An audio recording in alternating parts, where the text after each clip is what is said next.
lifestyle's been freezing cold like the diamonds in they chain, no lab-grown stones. Jimmy boy, you been ballin', sit on the throne. Ain't never sold shit, clone, get your ass on. That bullshit is for the rodeo, it don't belong. Blowing on that donut beat pack from the biggest bone. From K-Town to H-Town, they hold it down. Internationally respected, you see the crowns. Dust Brothers and Theme Kings, we all hustlers. Been ballin' like Jimmy Boy was feeding customers. Cold as ice, the block coming cop from us. Realest podcast in the world that can't fuck with us. This lifestyle we live, man, it's cold as ice. We took a chance to fall, now we set the price. This lifestyle we live, man, it's cold as ice. We took a chance to ball, now we setting the price. Let's get it. What up, y'all? Welcome to another brand new episode of Cold as Ice. Guys, we got a very special guest today. Before we get into that, this show is brought to you by none other than the 8-time podcast producers of the year, the Dust Brothers. That's Miles Davis and Jordan Winter. Shout out to Legal Kartel for the theme song. Much love. I'm here. We're in LA. We're in Hollywood. All right. I'm one of your co-hosts, Ben Baller, aka the Wash Lord. Right.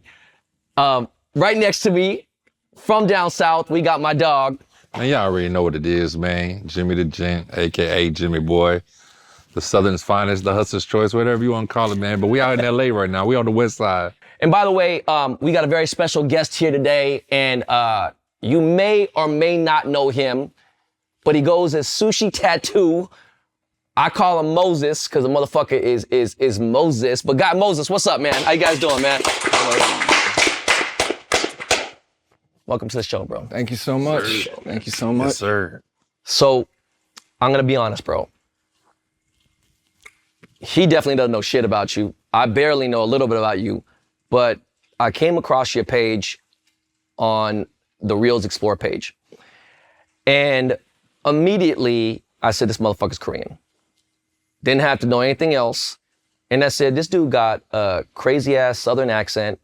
Where the fuck is he from? Then a couple of your other videos, you know, the algorithm hit and it would pull up and I was like, okay. Then I seen you playing a guitar. And the first thing that I saw was you had tattoos on your face, right? And I say this a lot. I've been tattooed for over 30 years, right?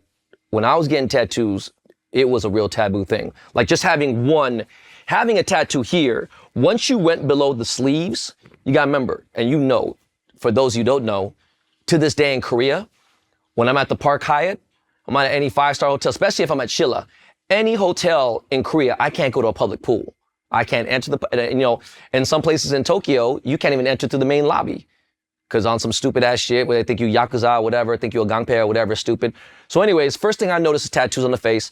Guys, I already told you guys, I wanted to tattoo my face in 1997. And the only reason why I didn't was because I knew I wasn't gonna be able to get certain jobs and certain things. So once I started going down here and getting tattooed here and everything else, basically I had to start wearing long sleeves around people and certain shit. At a certain point, I became a millionaire. I said, you know what? Fuck everyone, this is who I am, and I accepted it. Then people started getting tattoos. I started seeing K-pop guys getting tattoos 10 years ago. Now everyone gets tattoos and it's been a cool thing, whatever. But at the same time, a lot of people don't realize the stigma, the hate, the stereotypes that go behind it. So when I seen the tattoo on your face, I said, okay, this motherfucker has a story. And believe it or not, me studying a little bit of psychology in college, me going to a lot of therapy, you may not think this, but your younger audience might be like, they are just, oh, he's just another dude on Instagram. With me, you having that Hanguk blood running through you, I'm like, this dude's got some pain going through, you know what I'm saying, through his body. He's maybe suffered, but definitely you got something, you got a story, you got something, to talk about. So let's start from the beginning, bro. Where were you born and raised? I was born in Kennesaw, Georgia, about an hour away from Atlanta. And then I moved to Louisiana when I was like 7 or 8. My parents, well, my dad was a martial artist and Taekwondo? Judo. Oh, shit. So, Jesus. Yeah, he grew up rough. He comes from like a family of 7, and sometimes he didn't have food to eat. And also, I guess back then in Korea, you had to pay tuition even for like elementary or middle school. Yeah. And they were so poor, he couldn't even afford to go to school. But when he was younger, he got scouted for the judo team and he ended up getting a scholarship. I guess somehow, some way he ended up enduring all of that. Back then, I guess for athletes, you didn't even have to study. So he would train all day since he was a child. Basically, to me, when he told me that, it felt like child abuse. You know, he was getting knocked out by people, you know, many years over him and no studying. All he did was train and, you know, and he ended up becoming one of the best, actually. He ended up becoming one of the best in his weight class and whatnot. But he was an alcoholic, man, and I don't think he ever went to therapy. I think he did love me, or he does love me, but the way that he showed it was fucked up. Yeah. And as a little kid, if you're getting fucking beat half to death, choked unconscious since you're like 5, 6, 7 years old, because he put me through that training. Yeah.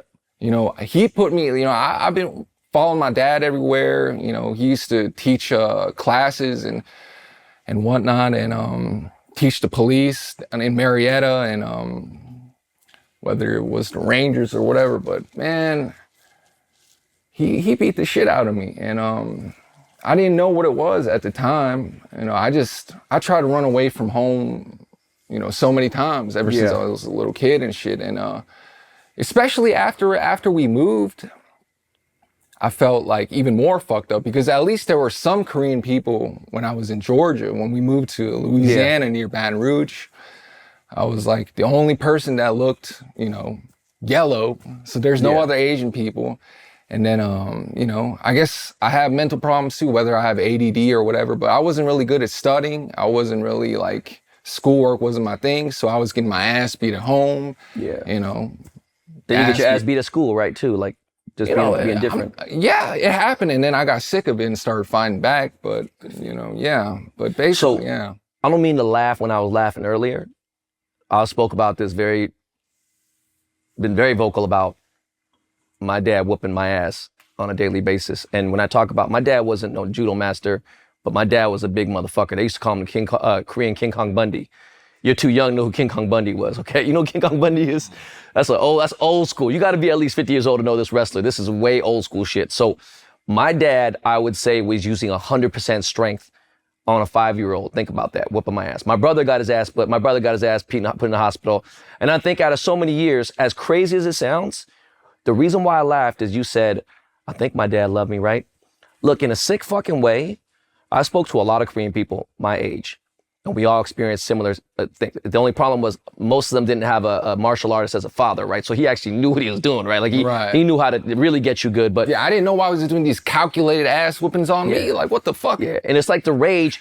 And you know, sometimes my sister or my brother would defend my dad and say, do you know what they went through? And look, I know my dad had a hard life. Right? Think about walking from fucking one side of Korea to another during the war, and you know, so what? Fuck you. So I didn't speak to my dad for almost 12 years. Now, my dad passed 3 months ago, and right before he passed, I was like, I'll make peace to a certain extent. I've accepted the fact that he's an old ass man. Your dad's still alive, right? Yeah. Yeah. So I don't know what your relationship is with your dad, but we'll get into that. But tell me how that, like, so what happened so you went to Louisiana, and then... Well, I became a drug addict, you know, at a pretty early age too. Like, you know, I used to work out and do all this shit, but I think that's what made it easier for me to start doing drugs, because I felt like I didn't have anywhere to turn to. So, you know, they tell you you're supposed to be able to tell your parents everything or whatever, right? Yeah. I couldn't tell them shit because, you know, so... I can't really trust my parents. I don't really know about that. And then I'm outside and, you know, I'm fucking Jackie Chan or Bruce Lee or whatever. Yeah. So it's like, and in between that, I felt like, you know, I was nothing or trash or whatever, because, you know, I wasn't studying. I wasn't doing good at this and that. And I guess it was easy to feel accepted and slip in with people like that because, you know, most drug addicts and people who do shit like that, they don't have shit to live for. And even though on the outside it might look like, you know, you got both your parents and this and that, it doesn't mean shit if you don't feel any love or support. Yeah, for sure. It might as well not even be there because you're fucking dying inside. Yeah. So how do you fucking handle that kind of... What kind of drugs are we talking about, bro? anything that would make me feel better. Ecstasy, opiates, you know, weed, opiates, cigarettes. See, opiates is like something you kind of at least maybe I think you would have to be. Like maybe kids now, but like back when I was younger, I felt like pills weren't something until like college or late high school. I felt like pills were the most convenient thing because I just go to school and pop them shit. Like with the generation with him, it's like it was more convenient than with pills and stuff like that. By the way, tell the people, how old are you? I am 31. Okay, 31. So so that's I guess that makes sense. So weed wasn't a thing that you were smoking? You didn't smoke weed? No, I was smoking it. I was popping, I was doing everything. Okay. Yeah. You know, we can only do so much. Yeah. You know what I mean? And I always tell people, like, I wish I wouldn't have abused drugs like that when I was 15, 16, because I'm like 6'2" now. If I didn't fucking do all that ecstasy and shit, I would be fucking 6'5" or 6 at least. I wasn't sleeping. I'm talking about up 3 days and shit. Yeah. You know? You have siblings? You got siblings? Yes, sir. I have a brother and he's gay. And that motherfucker been through hell too, because think about Hyung or Dongsang? He's 7 years younger than me. That motherfucker was an accident. That's what my dad said. Like that. So damn, bro, 7 years is a big difference, man. Yeah, and I used to be fucking pissed off at him because like I would get my ass beat so much by my dad and mom that they wouldn't have energy to beat his ass afterwards, you know? Yeah. And you said your dad had you when he was how old? 40. So he was 47 when you had your brother. Yeah, and then I figured out that was that motherfucker's third marriage. After high school, I was like, what? God damn. Sometimes I would see mail and shit. This motherfucker has 3 names. I was like, what? Are Anthony, Tony, and Nakjun Kim. I was like, why did you change your name so many times? He would just like laugh it off or whatever. Man, I found out that he got married 3 times. What about your mom? Did she know about that?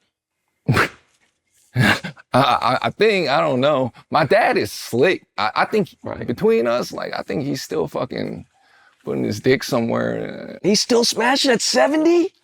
Right, that's a slick. I mean, they do got hymns out there, you know what I'm saying? So he still got Blue Chew, you know, he got that Royal Honey. Can't stop, man. You know, I can't, I'm Vietnamese, so I really don't know about like Korean, but I feel like just even Asians, like, and like, I used to get beat like a redheaded stepchild. You know, my dad used to beat me for no reason. Like, that's all he knew.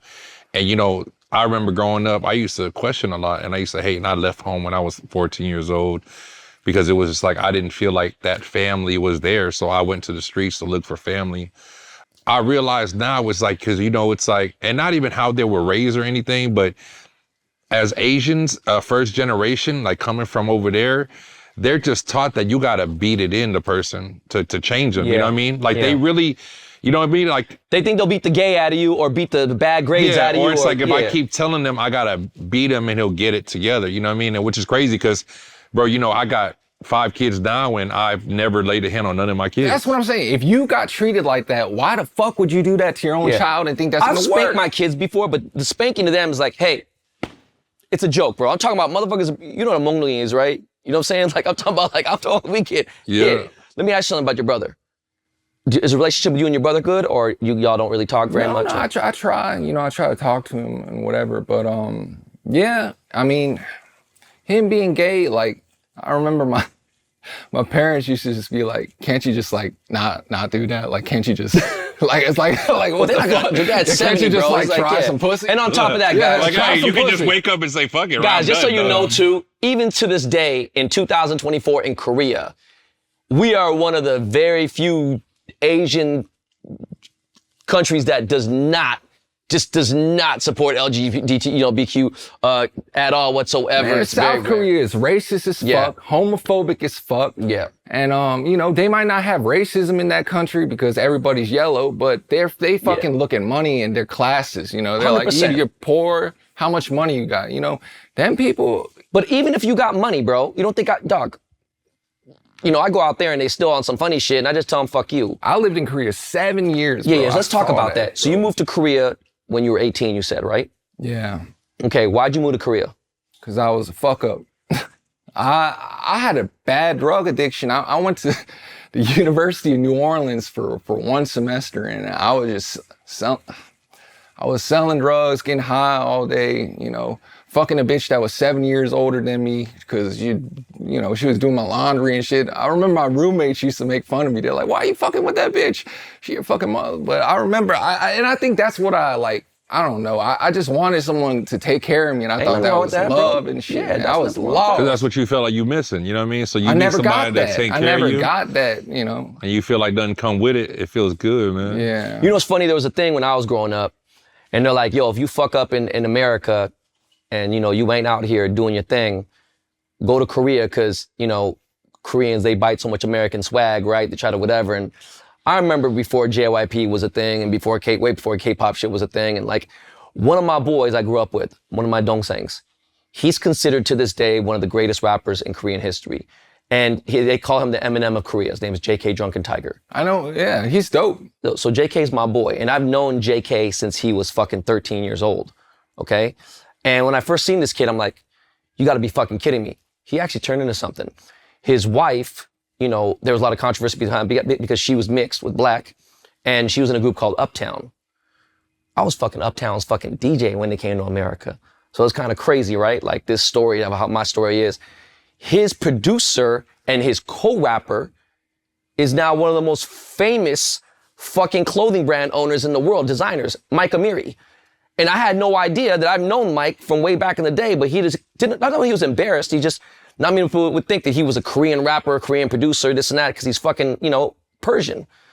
Anyways, going back, you go to Korea, said you're fucking up. What'd you do out there, and how the fuck you just decided to move to Korea at 18? Like, how'd you pay rent? Like, I auditioned for an acting school because I mean, like, my dad was pretty much telling me, like, you're not good at anything else. Like, there's no way that you're gonna fucking study. There's no way, like, all you got is, like, your dick and your height. Like, you look kind of okay. Like, you know, why don't you try that out? Try, you know, something else. And it's called, like, the Seoul Institute of the Arts. And, well, I mean, it's pretty, it's got a name in Korea. I know it. Oh, okay. Yeah, and, well, I went there and, man, I caught chlamydia so many times when I was, no, you don't understand, because Korea, bro? No, this is how stupid I was. Like, I didn't know about any of that. I grew up in Louisiana. I wasn't getting any pussy. You know, none of them white girls or black girls want to fuck with me. You know what I'm saying? So I go to Korea and all of a sudden I'm a hot commodity because like I'm from overseas. So they think I got money. I speak English, which is also like cool to them. Yeah, for sure. And so like, you know, I didn't know what to do with it. Like I just went crazy. I'm fucking like all these girls at a time and, you know, I fucking. Well, yeah, also mixing fucking vaginal juices and this and that and whatever. Yeah, eventually some shit's gonna happen. No, I was so stupid. I thought since we were both Asian, you know, there was nothing could happen. And I just fucking pissed one time. And I wish I was around when you was fucking 18. No, bro, I fucking thought that because we're both Korean, like it couldn't happen. That's how fucking dumb I was. Yeah. Okay, so you go out there, you try to audition for, you know, for acting and stuff. Did you ever land anything or? Fuck no, man. I was fucking up over there too. I was just pissed off being there. I was like, why the fuck? Like, I'm illiterate and shit. These motherfuckers think I'm mentally like retarded, like short bus shit. Cause like, I look Korean, just like how you said, oh, I can tell this motherfucker is Korean. So they know I'm Korean, but I'm over here talking, 안녕하세요. Yeah. How good is your Hangul? It's fucking bullshit. I mean, it's not that good. I got better, but it's like people think I'm retarded and But you're there for 7 years. It's gotta be conversational right now, isn't it? Yeah, okay. I had to learn to get some pussy. Oh. That's what motivated me. Yeah. That's some good motivation though. Yeah. You know what I'm saying? I had to learn Korean to get some pussy. I ain't gonna lie, that's some real motivation. You know, money and pussy. Okay, so question. Tell these people how serious. So hold on, 18, so 13 years ago. Tell these people how serious, 13 years ago, if you get caught with an eighth of weed in Korea, let these people know. I was fucking, a gram of weed is $150. And I was fucking around with people like that over there. And but let them know what kind of jail time they're looking at, bro. They can't. Well, if you're a foreigner, you can't come back into the country. Yeah, you're done. One of my friends who was in the same school with me, man, the fucking Korean FBI or whatever they were busted down his fucking door and he got evicted back to Australia, you know? Yeah. I had another fucking, you know, they'll just kick you out. And like you said, your life is over if they catch you with any kind of fucking drugs over there.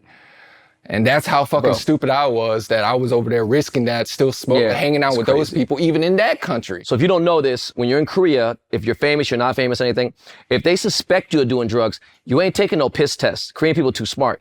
They'll pull a hair out of your fucking head and that shit gets everything for like years. Not even just fucking like 3 months or nothing. You can't beat no hair test. And in Korea, everybody uses Kakao Talk, and the government can just look at all your messages and you're fucked. You know what Kakao Back is? then, there wasn't no Telegram or anything. They were using Kakao Talk to sell it. You're fucked. And they're compliant, so they just it's like a Korean WhatsApp, except they ain't no encryption. Oh shit. And when my boy Sungri got busted for the fucking, I ain't gonna get into that. So I'll tell you a funny story. Snoop's going to Korea for the first time in 2013. He hits me up. He's like, hey, his manager's Korean, by the way. And he goes, hey, we need to get him some weed. I was like, hey, bro, ain't gonna happen. And he goes, you gonna make it happen. And I was like, I can make it happen, but I'm just gonna tell you right now. So I hit every single person I knew. I got him the best possible weed you could get in Korea. And I gotta buy you, it wasn't bad. It was good shit, right? He went crazy. He called me up. He's like, bro, you the motherfucking man. We had to get him the only hotel in Gangnam, you know, that had a balcony so he could smoke and everything. And I was like, bro, by the way, I got him a quarter pound, right? He smokes an ounce a day. In Korea? Yeah. So he ran out. Now I'm telling you, I said, look, dog, you're gonna go to jail, you're gonna get arrested, you're gonna get banned from the country. He's already been banned from like 15 countries, by the way. This is Snoop Dogg. So he goes on his Twitter and he goes, hey, fuck this. I'm doing features right now on albums for weed. Bro, he's a $250,000 minimum for a 16-bar feature. He's ready to do a feature and clear the feature to get some weed. That's how bad it was. Motherfuckers were coming out of the woodworks. Motherfuckers was coming from Jeju Island, coming from fucking, from That's where they grow that shit, from bro. Busan, everywhere. Like, yo, we got some shit. It wasn't great, but he was able to get some more weed, whatever. But I'm just saying, like, he didn't get how bad it was. And the first time I brought Justin Bieber to Korea was about 10 years ago. I brought the weed into Korea. That was the dumbest shit I ever did. Like, in your asshole? No, I brought it in my bag. They weren't really tripping back then, right? Right. And then there's been a couple times where I was bringing weed and like I almost got busted one time and I literally threw up and vomited and had diarrhea at the same time in Incheon Airport thinking, I go to Korea every year. Nervous, right? I was sick, bro. Oh, bro, you're crazy. Sick. I would never ever will I ever do that again. Okay, so bro, I don't give a fuck if it's the president telling me to give him some. I'm not fucking taking that to Korea, bro. They'll fuck you up for that shit. Yeah. And by the way, have you seen a jail cell in Korea yet or no? I don't know. Okay, so a jail cell in Korea is about 5 feet tall. So you can't even stand up in your own cell, bro. And it's just a whole different level of fucked up over there. And everything, obviously, in Korea, if you're in jail, bro, you're in jail for, and it's you have to be in a gang. And if you're not part of a gang, then you fucked. You know what I'm saying? Because it's really on some real, they're real, for real OG Gangpei shit that runs through there. They run that system for real, for real. Going on, why'd you stay for 7 years? After I graduated, like I said, I didn't really have a good relationship with my family, so I just figured I'd just stay and try to... I mean, all I had, I didn't know I was gonna be a fucking porn star and fucking, you know, do whatever. I didn't know, so I felt like there was nothing for me in the States except fucking drugs and violence. Like, what am I gonna go back to? Louisiana?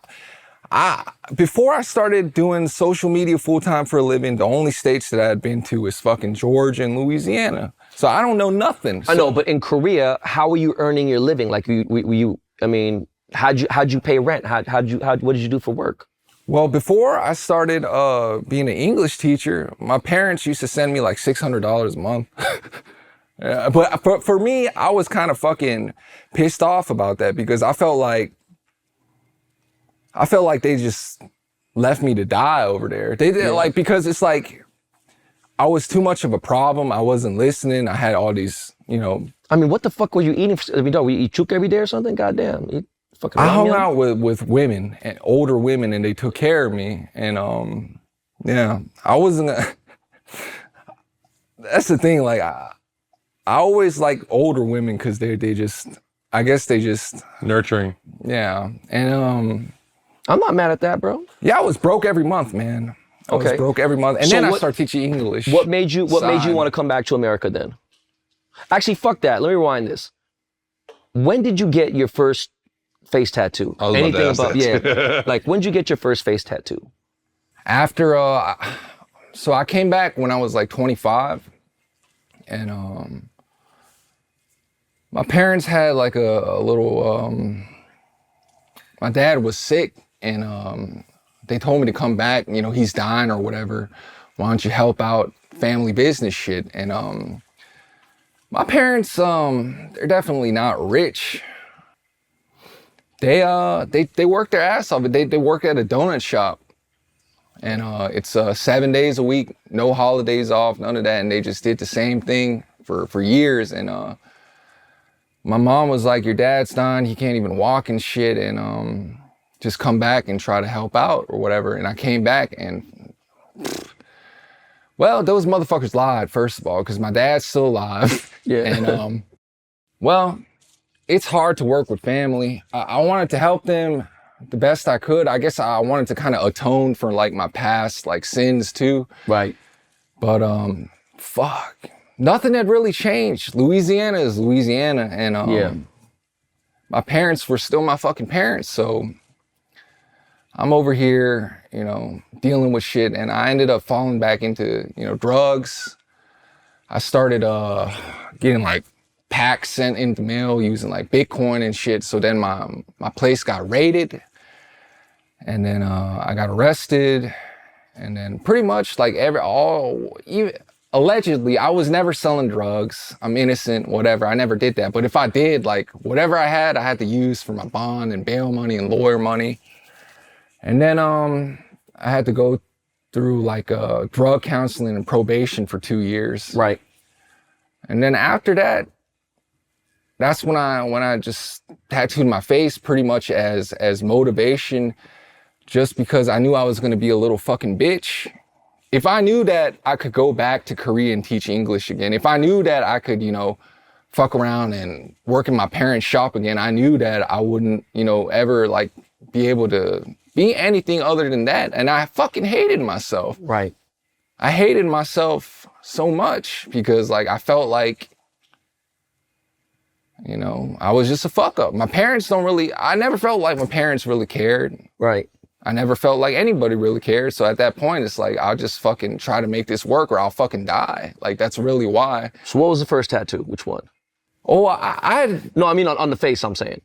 I got my neck first. Okay. And then basically I just told myself I was just gonna fucking like make this shit work somehow, whether it was porn or social media or whatever. But I never wanted to like, I just didn't want to go back to that kind of violence because my parents, like, I'm saying, like, my dad's an alcoholic, you know. But at this point, bro, when you go back, dog, you're a grown-ass man. You can whip your dad's ass. He's fucking I don't want to do that. Yeah, okay.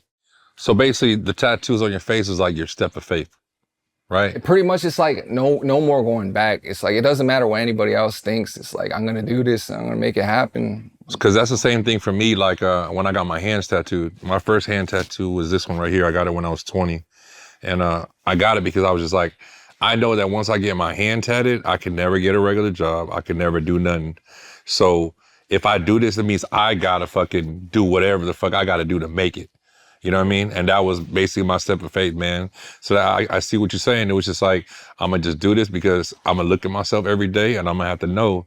You was one of the first people on Nike Talk when they posted a picture of you. It was like 2005, 2006, and you had hand tattoos. I said, okay, you bitch. Because I was mad because I couldn't get none, you know what I mean? Because I couldn't fucking what I was doing for a living. Yeah. When I seen the hand tattoos, that made me pissed. And at that point, I already had an M in my account, so I was like, dog, I need 20 M's before I get a hand tattoo. So I was jealous, and I was like, this motherfucker really got his hands tattooed. But no, you make sense, because you can't go get a regular job at that point. Yo, definitely, man. Yeah, that's exactly why, too. Yeah. No, that makes sense. So, Yeah. so that's your motivation to do that. When did you decide to jump into porn adult industry? Like, what intrigued you? Or like, what was the first step actually, bro? Well, I like big booty bitches and I like to beat my meat. It's real simple. You from the South, baby? You know what I mean? You from the South. I've been beating my Shout fucking out to bitch. all my homies in Baton Rouge, though. For Y'all real, know, man. sometimes I beat my dick 7-10 times a day. I might as well get paid for it and shit. Well, let me ask you a question, bro. Are you using Viagra or you just got that kind of testosterone inside of you? I'm just a freaking motherfucker, dog. He got anger, he got to let it out. He got anger. 7 to 10, bro, listen. My sex life right now is probably the best it's ever been, and I used to be a prostitute. I was an absolute whore. I talked about this before. But I will say, right now, my shit is crazy because I got testosterone intakes and all this shit. Never in my entire fucking life. I think 2 or 3 times where they've been jacking off or having sex would have been the most. 7 to 10, bro?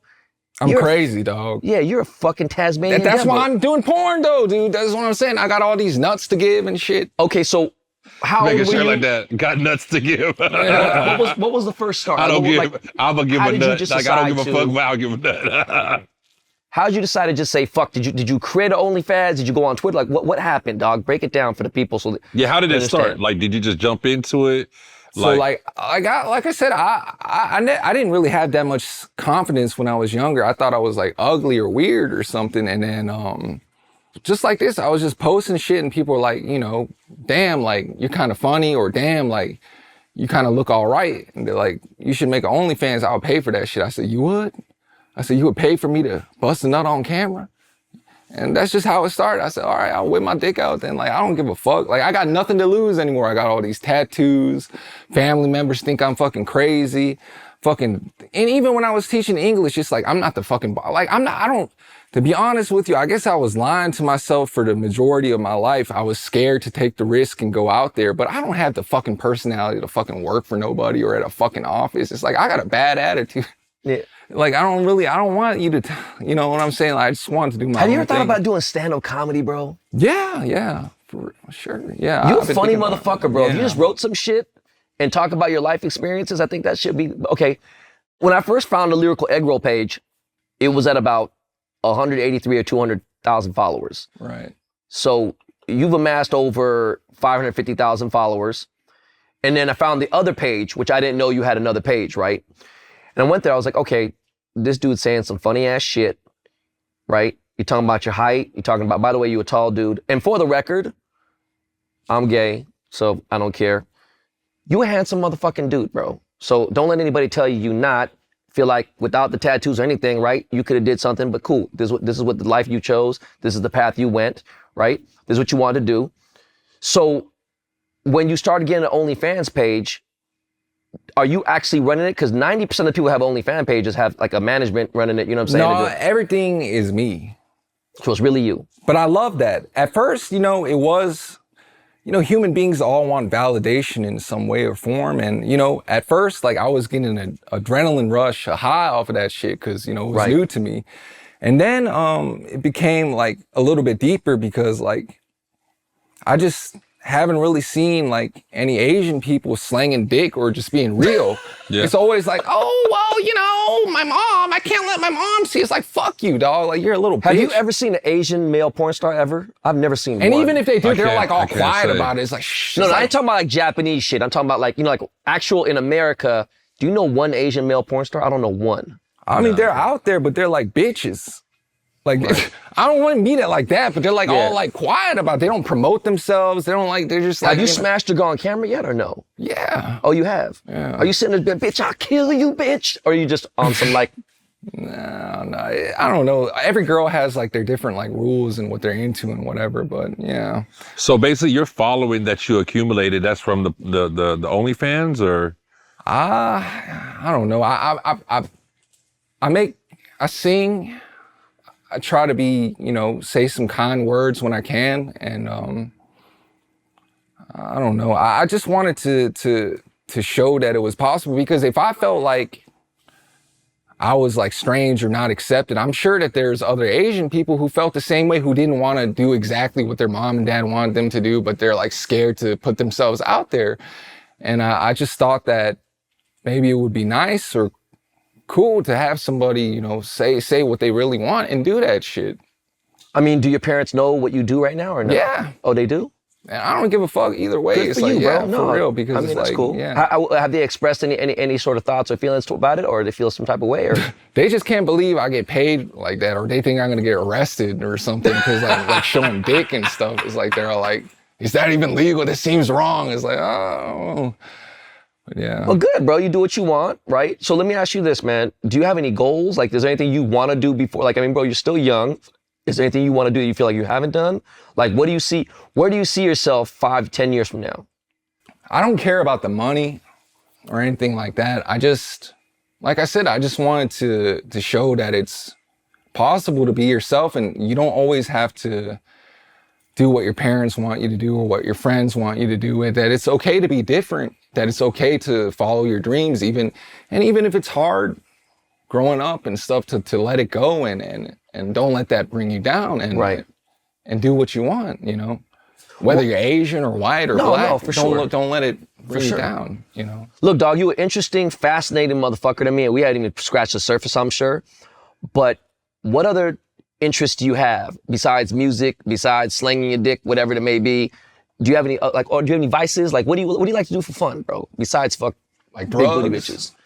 Drugs. Is it something that's a problem? You feel like it interrupts your daily life, or is it I've something you do? definitely had issues, yeah, to be honest. I mean, today though, is it recreational? Is it something that you think is an issue?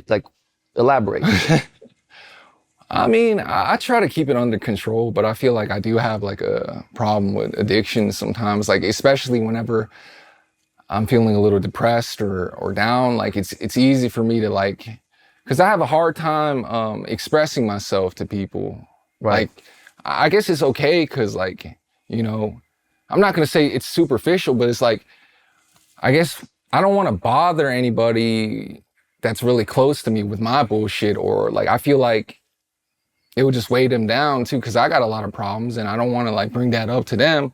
Right. Or maybe I don't want to seem weak. I don't want to seem like I don't got it all together. So I always. But that's okay, bro. Yeah. Hey, bro, look, I'm 51.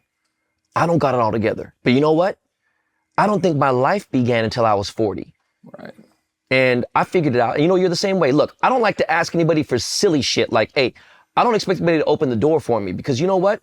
As soon as I open a door for somebody, and I'm talking about someone opening a door, I'm talking about literally at a fucking airport or a restaurant, someone opens the door and they recognize me, immediately now I owe them a chain. Do you know what I'm saying? Like shit like that. So I just want to be independent. I don't like relying on anybody else. I'm really independent, and I feel a lot of your pain. Yeah, that's what it is. It's just easy. But I'll for me be to honest get with you. high. Just from one DM, I could tell you wanted to say something to me. And don't tell me I'm crazy, because we're here now talking about it, and I felt like, look, my man wants to talk about something. And really, look, I'm not a therapist, but I've been through a lot, and I still got a lot going on right now. But if there's something here and there we could talk about, bro, and I can help you out, please. But have you ever thought about seeing like a professional? I have, you know, I have. What's stopping you? Vulnerability. Yeah, it's just, I don't want to be, you know, I feel like I need to handle it by myself. I just don't want to be weak. And so like, It ain't being weak, bro. even those videos or whatever you're talking about, you know. No, it ain't being weak. Listen, bro, look. This show's actually, and I'm not saying this as to plug a sponsor, but this show's sponsored by BetterHelp, which is an online therapy thing. And it's like, look, I've used it. And you know what? Some people say, oh man, it's so great to get your feelings out. It's not that. There is a science to it. And Moses, I'm being real with you, bro. I don't ever want to look weak. And I'm a father of 3 kids. Most importantly, I'm a father to 2 boys. I don't want them kids to feel like they can't look at their dad to go whoop someone's ass or I don't have the answers to everything, right? But I have lived a lot of life, and I am very content about where I'm at. I feel like, bro, you haven't even fucking gone out there, right? You've been in 2 states, 3 states now. You've been to Korea. Bro, there's a whole world out there for you to explore, you know? And if this platform or I could help you somehow, shit, man, fulfill some dreams, bro. I'd love that to be a goddamn passion project. You know, I don't want to, volunteer Jimmy, but I'm just saying, as you're young, you know, I mean, bro, like, don't look at it as a weakness. Nobody is perfect. Bro, nobody knows when it's our last day here. So they always say, bro, you're not here for a long time. You're here for a good time, right? As you get older, life's supposed to be easier. shouldn't make it harder on yourself, bro. And I feel like in a certain way, and don't take this as a negative thing, I feel like you are still walking a little bit of an incline, a little bit of an uphill battle when there could be things that can help you out. Now, I understand. Have you ever seen the movie Good Will Hunting before? Yeah. Okay. Think about that, right? He couldn't go to a traditional therapist because he was getting in trouble. His ass was beat. He was whatever. He was a foster kid. He was beaten. He was burned. Robin Williams is a teacher, but he's a brilliant kid. He understood something. And it's kind of like, he's from Southie. They're from the same hood. Now, I know you're not from K-Town, but I'm saying like maybe someone from, I don't know, because there's not many fucking Asian people in Louisiana, but I get where you're coming from. And I just think that it's not necessarily a mentor. Don't look at it like that. I really do think you need to not necessarily unload all your problems, but one by one, if you can knock some of these things off your checklist, I think you'd be able to sleep better, and I think that you'd be able to. I'm gonna tell you like this, bro. Like, I was born and raised in Houston, Texas. You know what I mean? We neighbors. Growing up for me, it was very confusing because I wasn't like the rest of the other kids. I was a teenager in the 90s. You know what I mean? And I was judged a lot, even from my voice, because they said it was too deep. You know what I mean? And therapy for me, let's not even talk about therapy yet. I'll just tell you, like, growing up, it was very confusing. It was hard. I lived in a big house with my whole family. I'm talking about my dad, his sister, his brother, their partners, and their kids. You know what I mean? But there was no love. I didn't feel it. I was getting my ass beat. My dad was the type of person where he's like, yo, the floor is white. And I'll be like, nah, it's wood. Oh, you talking back? And whoop my ass. And my cousins would be like, yo, just shut up and tell him. And I'm like, but I'm not talking back. I'm just trying to let you know it's wood. It's not white. Beat my ass again. You know what I mean? So I left home very early because I went searching, realizing it now. Back then I didn't, but now I realize I was out there searching for that family. And I went in the streets thinking I would find that. I didn't find that. And then when I had my kids, it was like, that's when I realized, like, damn, you know what I mean? Like, this is what I've been searching for. And I say that because I got to a point for a while, I always thought therapy was like, they're going to try to change you, or you're going to feel weak because you got to talk to somebody. And I got to a point 2 years ago, a little bit over 2 years ago, it was like, yo, I'm at a good place in my life. I'm doing everything. But I started noticing, like, the way I act and my attitude was rubbing off on my daughter, because she's 18 now, so she was a teenager then. At that moment, I was like, you know what? I need to fix myself so I could be a better role model for her. And so I started going to therapy. And like I told you, at first it was just like, can't nobody change me. Like, I ain't trying to change. But that's the thing with therapy, is that I realize now it's not about changing yourself. It's about really just understanding yourself better. Like a lot of things that you went through, none of us want to go through that. We all been through our own things, but being able to talk to somebody about it, I feel like when I go to therapy now, it's like I'm not even talking to them for them to change me or nothing. It's me just sitting through those, traumas or those memories again and thinking like how I could have handled it differently or how I can avoid it now how to cope and make with them, myself bro. better. You know what I mean? So it's like, I get how you feel. You know what I mean? I ain't gonna lie to you. When I was your age, like, I had a time, 2013, 14, so I was about 31, 32. I went through a really bad time. I was living out here and, I just felt like it was me against the world. You know what I mean? And I attacked it the way I knew how. And the way I knew how was to grind. And I just went at it, but it was just like, it just made me more difficult as a person. And, it's like a lot of things that we go through, we can't change it, bro. But we can understand it, and we can make sure that we don't put that upon, not even, you ain't got kids yet, right? But upon just people, you know what I mean? Because it's like... Shit, he might have some kids. Sometimes, this motherfucker fucking 7 times a day. Sometimes I think about, like, even girls that I met that were good women that I hurt, you know what I mean? Just because of my trauma and how I feel, you know what I mean? So it's just like, definitely, man, like... Look, nobody's trying to... I'm not a forceful person. Yeah, we're not here to preach, bro. Ain't nobody here to tell you to go to wherever. We're just saying, look, there is help out there. And as much as you think, like, look, I'm the 1 in a billion. I don't know anybody that's had a story like me, let alone a Korean American. I'm not trying to hear it, bro. I can't. It's not going to happen. That doesn't mean other people with different skin colors didn't go through the things I went through. Someone went through something. And I'm saying, look, we're just saying there's help out there, there's options. So to switch gears real quick, bro. When you wake up in the morning, what's your motivation? Well, you know, you guys talk about therapy, but in a way, like creating those songs or those videos, it is like my therapy. Yeah, it is my therapy because I get to express like those feelings and I get to see like what people are saying back, you know? Good. And well, that's just my thing. Like I know the world's fucked up and nobody's perfect, but I really do like to make people laugh, you know? So like the question, so you said you met, when you first seen him, he was at like 100 or 200,000, right? So was there something, a video, was it a comedy or was it the Onlyfans, the porn? Like what was it that really like took off? Yeah, what took you off back to 550 in the last year or two? I've been the same way, like nothing changed. There wasn't like maybe a video, like a comedy video, or was it like a porn one that took off? It varies. Sometimes I talk about like, you know, my problems with my family and sometimes that does well, or sometimes I talk about, you know, suicidal stuff, just don't give up. Is there a certain video that has like the most like views or like that went the biggest that you were talking about? Like what was that one? Because I would be interested just to see it, you know what I mean? Just to really understand it and know. I mean, you obviously saw progression, you know what I'm saying? Your follower growth. Well, that's kind of how I started to figure out what I was like kind of good at, because like I started to like understand like, you know, words are very powerful. Right. And like you said, everybody goes through things, but I guess it's hard to say it out loud and admit it, you know?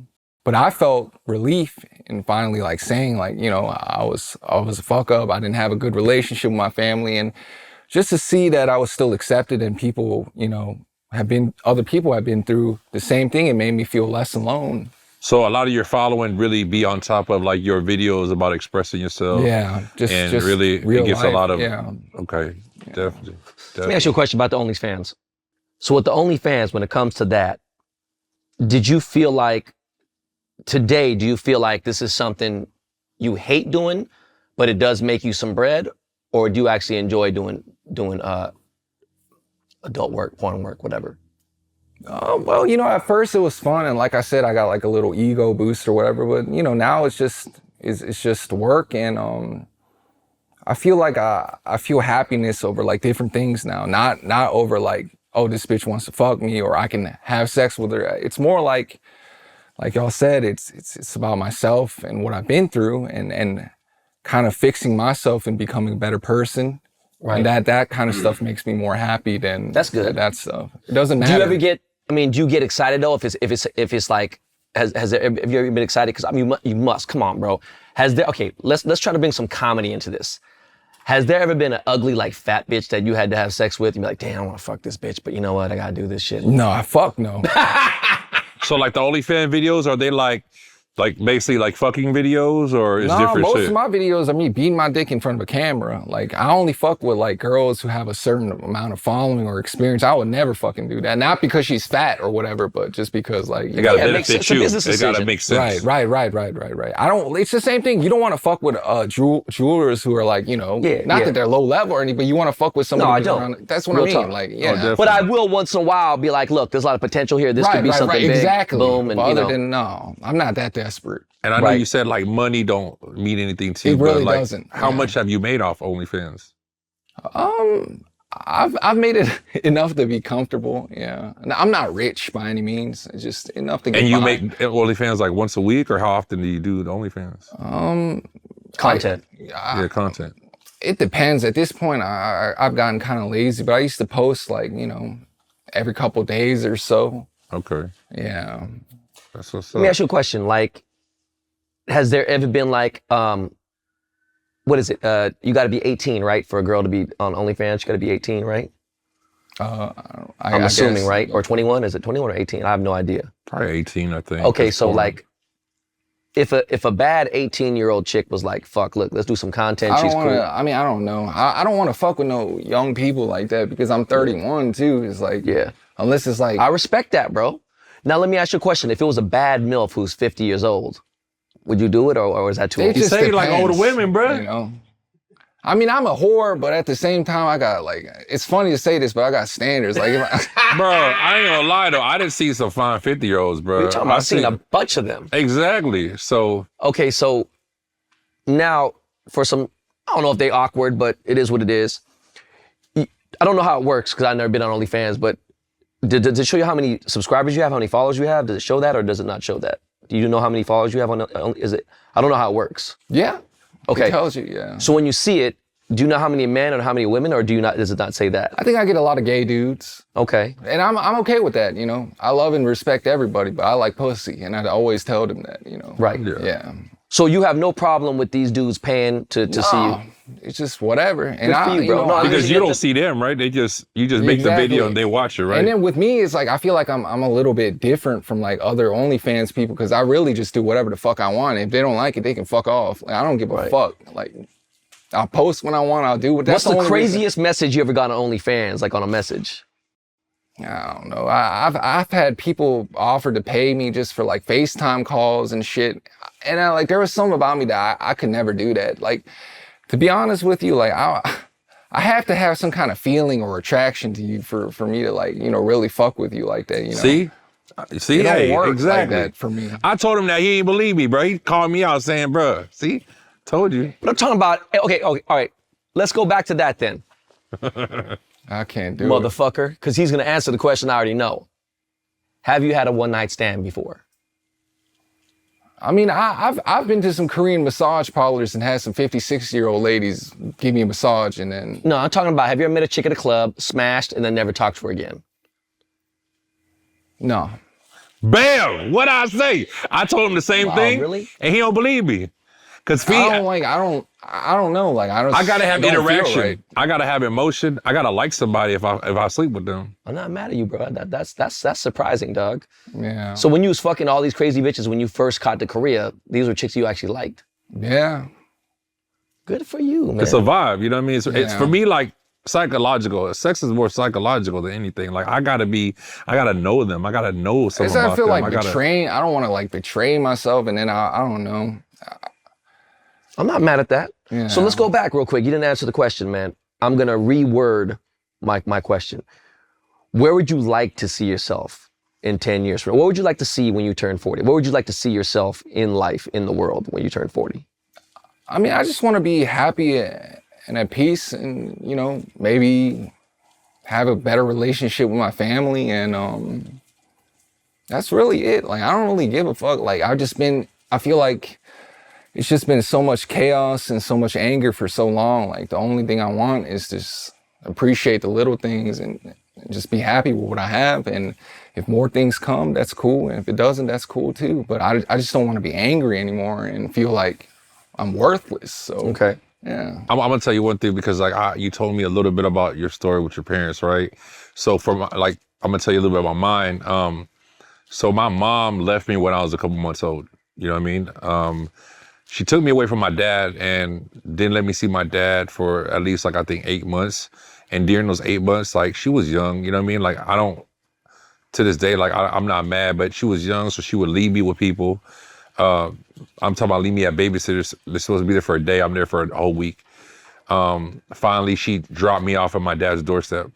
I was very malnourished. I was like, had lice in my hair, Coca-Cola in my bottle, like sick, you know what I mean? So my dad and his sisters and brothers took me in. Even though my dad took me in, he didn't really raise me. All I can remember growing up with my dad was that he was running around chasing, trying to find me another mother. You know, I'm talking about he'll bring a girl home, he'd been dating for a month, he like, yo, call her mom. And it was confusing for me, you know what I mean? And then like I told you, every time he's beating my ass, you know what I mean? Like getting mad at me, everything like that. For a long time, I wouldn't say I held a grudge, but I just felt a lot of pain. I remember, I'll never forget, right? Like my mom, you know, when I got older, she started coming around like once a month, once every 2 months to just pick me up and take me to go have dinner and take me to the mall, go buy some shoes. Like my dad would never buy me nothing. No name brand, no nothing. Like, and I would get mad because I see him, he wearing everything nice. But my mom was the only person that would take me and she'd be like, pick whatever shoes you want. So that was the only way I was able to be cool at school. Because growing up back in the day, it was all about the kicks. You know what I mean? No matter what you wearing, the kicks. And I bring that up because I'll never forget my mom was dating this guy. She met this dude and his name was James. And this is the first time I'm talking about this publicly. But bro, James was a cool ass dude, bro. He was around the same age as my mom, a little bit younger. He was a Chinese dude, but you could tell James, he was like a nerd, you know what I mean? Real quiet dude, but he was a nerd, he wore glasses. But this is when computers started taking off. So you could tell he was a nerd that was probably into computers and became really rich and started working out. So he was swole as fuck, like damn near like Arnold to me back then. And every time my mom was coming to see me, it would be James. And we started building a relationship to where I was starting to think like, yo, this dude could be like my stepdad. I really like this guy. Like he was amazing with me, always talked to me, even when I was with my mom. And I'll never forget one day, my mom picks me up and James ain't there. And she was like, we're gonna go eat and we're gonna go eat with my friend. She's like, hey, but we're gonna play a game. And I was like, okay, cool. You know, I'm young. I think I was like maybe 10 or 11. We're gonna go eat with my friend, but if he asks you who you are, tell him you're my nephew. And so I was like, okay, I'm not thinking of it anything, you know what I mean? Thinking about it now, it's like, bitch, why even pick me up? You should have just left me at home. Because there were so many times that she would not show up. You know, we ain't had cell phones back then. She would call me and be like, I'm an hour away. And I wait for 3-4 hours, she'll never show up. Don't even call and tell me, you know what I mean? But anyway, so we go eat, bro, and we pull into this restaurant, and I'll never forget this, bro, because to this day, I'm the man I am because of this situation. We walk in, bro, at the restaurant, and it's a old fucking, he was like a Persian or Indian dude, bro. I'm talking about old. Like, I think he was like bald too, like hair on the side bald. And we having dinner with this dude, bro, and I'm watching this dude the whole time, and the way he looked at my mom like he want to fuck her. So I'm thinking to myself like, where's James? The more the dinner went by, bro, I started realizing that there's something more going on between my mom and this guy from the way he's grabbing her or doing whatever, right? And at that moment, bro, I labeled James as the sucker. And that became such a big thing for me in my life that because in my mind, it was like, here is a guy that is amazing dude, young, can have any girl he wants, bro. But he's in love with my mom. And here my mom is entertaining this lame ass stank, whatever old ass dude, bro. And for what? Like, Lord knows he probably ain't even had as much money as James because James was breaded, you know what I mean?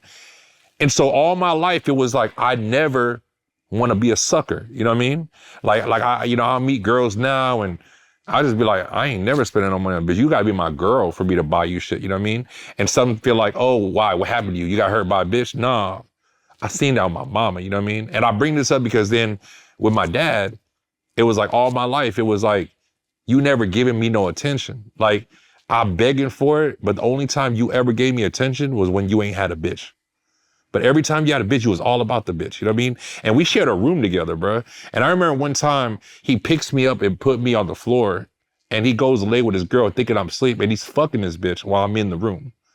You know what I mean? As a kid, and it's just like, yeah, fuck I'm with you, seeing bro. this, you know what I mean? It fucked me up. And it's like, I had a lot of anger, but I was confused and it was a lot of mixed emotions, bro. And you know, when I started doing well, like, I did everything for my dad, my mom, whatever they needed, you know what I mean?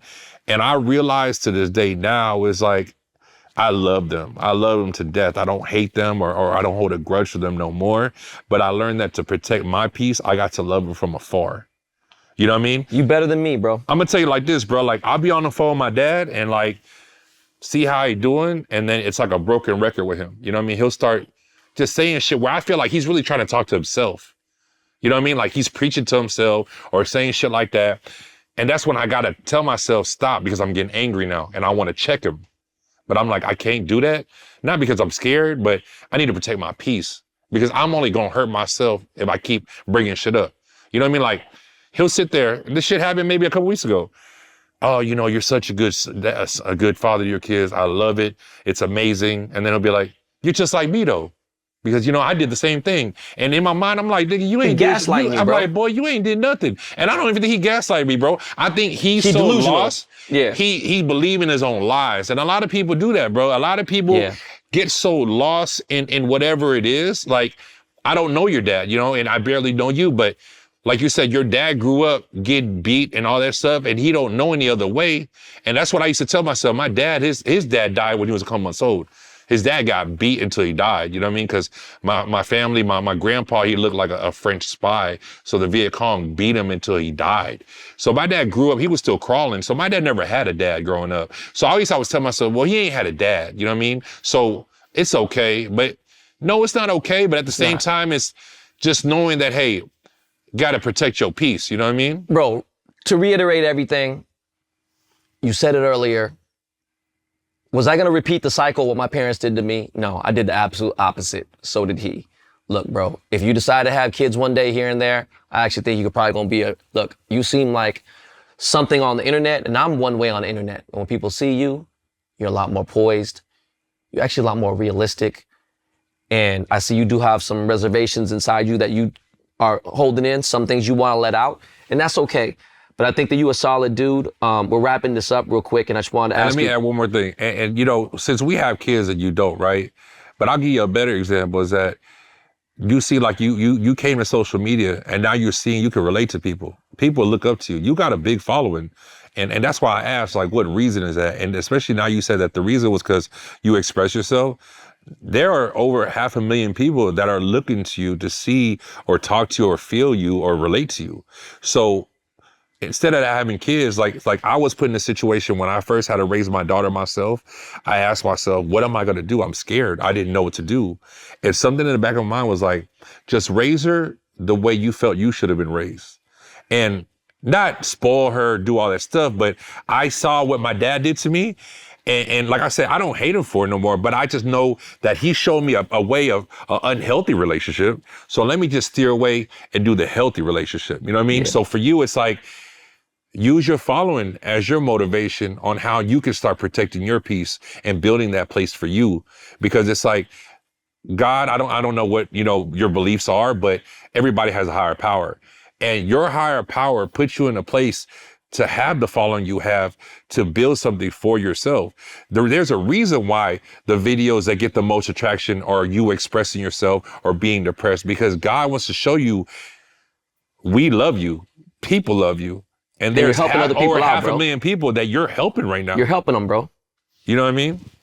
Yo, two things real quick. Is there anything that we haven't talked about that you want to talk and share with you know, the platform? No, I mean. you think you've said what you need to say? Yeah, I mean, I just want to say that no matter how bad it seems, you know, nobody's perfect, and you try your best and have a dream or goal or motivation, that anybody can do anything, especially nowadays with social media and everything. So just don't give up, and life is worth living. Not 100%. Every day is going to be good. 100%. Not every day is going to be bad. Yeah. But just keep. I told my daughter this saying, bro, and I learned this a couple years ago, bro. Life is hard as fuck, bro. It's fucking hard. Anybody telling you life is easy, they full of shit, man. Life is hard as fuck, but it's worth it. It's fucking 100%. Worth it, bro. Is there anything that you want to ask me or Jimmy? If not, I just want to say thank you guys for having me. As an Asian person, I feel like you guys are, you know, motivational as well. You know, there's not many people who do what you do and confidently, and you guys are bosses. And I feel like you guys help people a lot too. And just thank you. We appreciate that. And you a boss too, man. Literally, man. You have to understand, dog. I ain't shit. I think that you'll realize more now in this last hour or so that my life is way deeper than jewelry or anything you see shiny or any kind of other shit, right? Like, my life is about my kids, golf, everything else is secondary. You know what I'm saying? Or really not relevant anymore. And as you get older, I think you've already realized, because you don't seem like you have any materialistic. I don't care. I just want to be happy, man. Yeah, that's it, dog. Peace. Well, look, bro, look. As you're young, you got my number now. Hit me up. You ain't bothering me. Let's go get some fucking kogi. You eat meat, right, please? Yeah. Okay. Yeah. So meat, you gotta eat it too. Hey, if he's gonna tell me he's vegan, I was gonna smack him right now and be like, yo. Hell yeah, how you beat all that meat? Yeah. So are you beating meat or what are you beating, right? You wanna hear something funny? You wanna hear something really funny? My dad was a fucking moksanim. So, you know, Koreans are so fucking religious. They named you Moses, bro. I was like, God damn, bro, you know, you're Korean for real, for real. Bro, thank you for coming on. Thank you so much. I definitely, man. Thank you so much. Appreciate you. Guys, for sure. that was Moses, man. Guys, make sure you subscribe. Hit the subscribe button. Like I said, you motherfuckers. 68% of you motherfuckers watching this don't subscribe. You're just watching and not pushing the subscribe button. Just hit the subscribe button. And we know who you are. Yeah, about to watch, motherfucker. All right, y'all, we out of here. Make sure we check, look it, every Friday, same bad time, same bad channel. Big shout out to my dog Moses again, man. Sushi Tattoo. Yes, sir. We out, y'all.